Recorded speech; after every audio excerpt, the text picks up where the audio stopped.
राष्ट्रीय मुस्लिम मंच जो आरएसएस का एक झैली तंजीम है, जामिया मिल्लिया इस्लामिया में अपने पैर जमाने की कोशिश कर रही है। कभी मुस्लिम महिलाओं को उनके हक दिलाने के नाम पर प्रोग्राम करके तो कभी इफ्तार पार्टी का एहतमाम करके। इस तंजीम के सरपरस्त हैं समझौता ब्लास्ट के आरोपी इंद्रेश कुमार, जिनका पूरा साथ जामिया के वीसी तलत अहमद दे रहे हैं। राष्ट्रीय मुस्लिम मंच ने जामिया मिल्लिया इस्लामिया के नेहरू गेस्ट हाउस में इफ्तार पार्टी का एहतमाम किया था। जामिया के तलबा को जब इसकी जानकारी मिली तो उन्होंने एहतजाज करने की ठानी। हत्यारे हैं नाथुराम रोड से, उसके पुजारी इंद्रेश कुमार जो चार बड़े बम ब्लास्ट के अभियुक्त हैं, उनको जामिया मिल्लिया इस्लामिया के वाइस चांसलर तलत अहमद साथ में बैठ के अफ्तार जैसे पाक चीज कर रहे हैं। इसका हम पुरजोर तरीके से खिलाफत करते हैं।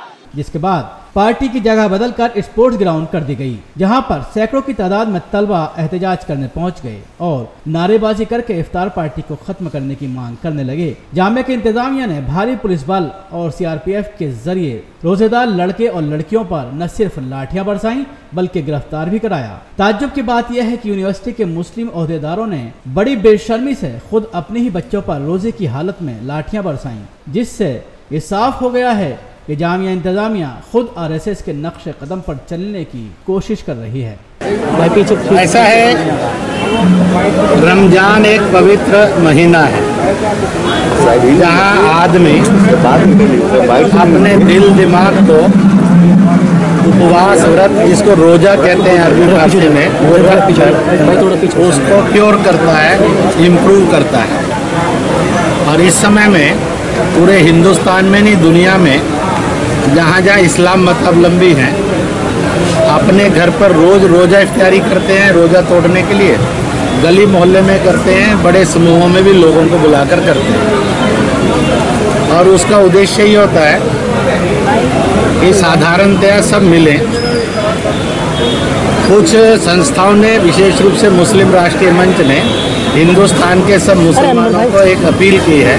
पहला, पूरे रमज़ान के अंदर अपने गली में, मोहल्ले में, मदरसे में, दरगाह में, कब्रिस्तान में पेड़ लगाओ ताकि प्रदूषण खत्म हो और पर्यावरण आए। दूसरी अपील की है, घर घर में जन्नती झाड़ रेहान लाओ। रेहान अरबी का शब्द है, उसी का हिंदी शब्द है तुलसी। उसके सुबह शाम दीदार करो, दर्शन करो ताकि जन्नत नसीब हो और जो जन्नत रोकने वाले दुश्मन हैं वो ख़त्म हो। तीसरी बात, इस बात की अपील की कि हजरत आदम से लेकर अंतिम रसूल और हजरत आयशा और हजरत इमाम तक किसी ने कभी गोश्त नहीं खाया। अंतिम रसूल ने कहा है गोश्त एक बीमारी है, दूध शिफा और इलाज है, दूध औषधि और उपचार है। उनकी नसीहत के अनुसार जो कुर्बानी करते, तस्करी करते और खाते हैं, वो एक किस्म से जहर खाते हैं, बीमारियां खाते हैं, जिसको उन्होंने कहा था ये नहीं करना चाहिए। फिर इसी के साथ कहा रोज़ा इफ्तार में जो पानी शरबत देंगे तो गाय के दूध को भी उसमें करिए। ऐसे सैकड़ों हजारों स्थानों पर वो कर रहे हैं। जामिया मिल्लिया के अंदर रोज़ा इफ्तारी जिन मुसलमान संस्थाओं ने मिलकर तय किया, उनकी इच्छा थी इस्लाम के बारे में, मुसलमान के बारे में, हिंदुस्तान के बारे में चाहे 15-20 मिनट की हो, एक सही और सच्ची तस्वीर आप रखेंगे तो बहुत खुशियां नसीब होंगी। तो उन्होंने मुझे बुलाया, मैं आया।